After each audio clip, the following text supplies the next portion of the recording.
For ACSH, I'm Anna Samovska. It's our mission here at ACSH to make sure that sound science reaches the media and policymakers, but most importantly, that it reaches you and your community. So when our very own Dr. Josh Bloom discovered that a friend battling cancer nearly died from the West Nile virus, something that could have been avoided, he knew we could make a difference. 6 years ago, I was diagnosed with stage 4 colon cancer, which I've been fighting ever since. My body's pretty worn down and my immune system is absolutely compromised because of all that I've been through. I was doing what I do every weekend, sitting on the back deck with my friends playing music, getting eaten alive by mosquitoes, which was the norm at that time. The next morning, somehow I woke up, I don't remember any of it, made coffee, was watching the news, and began to have grand mal seizures on the couch while watching the news. My high school-age son awoke to find me in the middle of this state where I was pretty much unconscious. And then I spent the next 10 days in an induced coma at NYU Hospital in intensive care.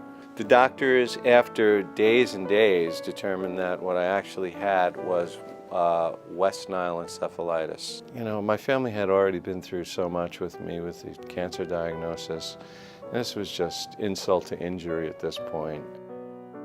The village hasn't sprayed for mosquitoes in over 10 years. There was a public outcry to not do any spraying. People didn't want it here. It was something that was avoidable, and it was something that wasn't taken as seriously as it should have been by the people who run the town and have a say over whether or not we participate in the annual spraying that Suffolk County.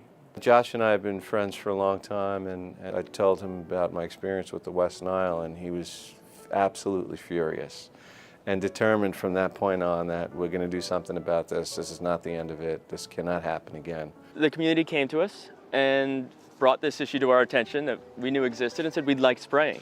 And they were very passionate about it. Josh being there really drove the point home and really forced people to take it seriously. Had he not been there, I'm certain that the results would have been dramatically different. Well, I certainly had a strong science background with 27 years of pharmaceutical research and knew my toxicology and chemistry and all that cold. But in the 3 years or so that I've worked here, I've also picked up the public health angle of how decisions impact people, and also more about the risk versus benefits of a particular policy. The ACSH message and the things that I've learned here made it much more effective. I'm extremely thankful, and I greatly appreciate ACSH's support because we pressed so hard and because we had so much information, and Josh was so definitive about the information that he was offering.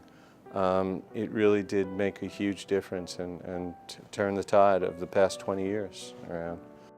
Jim is one of the finest people I've ever had the pleasure of knowing. He's just a superb human being on so many levels. That being said, I would have done anything to beat him for the softball championship. And he beat us pretty bad. He's a champ and has nothing to do with softball whatsoever.